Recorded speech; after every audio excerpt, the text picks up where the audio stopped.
filime nayikoze kubera umukobwa wanjye w'imyaka icyo gihe afite imyaka 9 bafite imyaka 11 wambajije ibibazo by'ukuntu habayeho jenoside.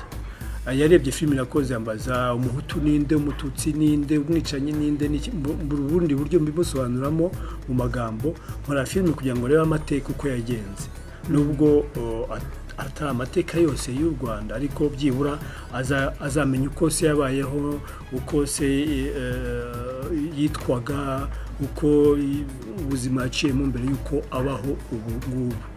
Bikanamwereka yuko ntaheranywe n'ako gahinda, ubu ndi umugabo mbaho, ntaheranywe na jenoside. Ni nayo message irimo ikomeye, nuko kubona mbasha kubikora nuko ndiho ndashaka kubaho, ariko kubaho ntabwo ushobora kwibagirwa ibyo nabayemo bibi, ahubwo ibyo bibi ngomba nkaya ndirimbo ya Kizito tugomba kubibyaza imbaraga zituma tujya imbere.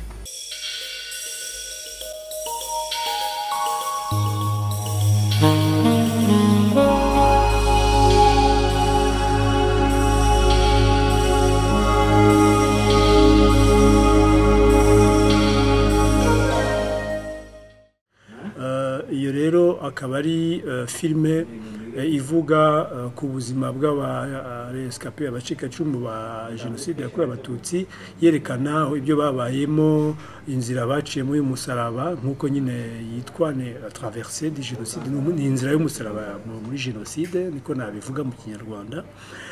Iyo filime irimo abantu barenga 5 bahuye babana muri ibyo bibazo, barahura babyongera biganiraho, noneho tujya n'ahantu bagendaga barokokera ku buryo berekana nyakuri aho barokokeye, uko babibayemo, bitandukanye n'ibyo tubona mu mafilime asanzwe abazungu cyangwa abandi banyamahanga bakora banditse inkuru kuko bayumvise cyangwa se bayibwiye ukundi. Uyu mugabo niwe twari twihishanye, yitwa Yosefu. Yewe Niko uracyari mwana yewe we erezeyo. Iyi filime iribandwa ku buzima bwanjye muri jenoside yakorewe abatutsi, ariko ubwo iyo filime nubwo iri ku buzima bwanjye ntabwo ari amateka arimwo arasa cyane n'ay'abandi benshi baciye muri jenoside. Ni ukuvuga ngo uyirebye nawe yibuka iyo nzira y'umusaraba yaciyemo, yibuka cyangwa se n'utari uhari akayabona uko byagenze, kuko ni Imana twagize kugira ngo tubashe kurokoka no kuvuga ibyo bintu uko byagenze. Mu Ethiopia bavuga ati none akaradiyo nakanjye sishaka kukaguha, bati manuka mwikamye. Mu Ethiopia aramanuka, amaze kumanuka aramubwira ati ndashaka ako karadiyo.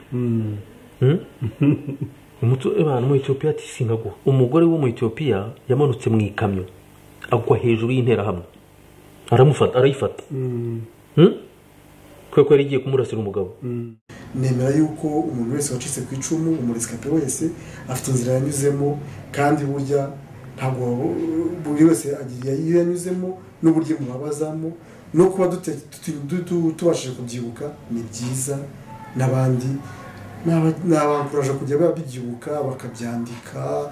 Hari ikiganiro mperutse kureba kuri televiziyo, umunyamategeko navuga ati mujye mwandika kugira ngo niba Ines akeneye kumenya origine ye n'ibyo twanyuzemo, n'abarumuna be bari hano bari bo bana banjye nabo bakaba bashaka ikeneye kubimenya, ntabwo bazabyara bazakenera kubimenya.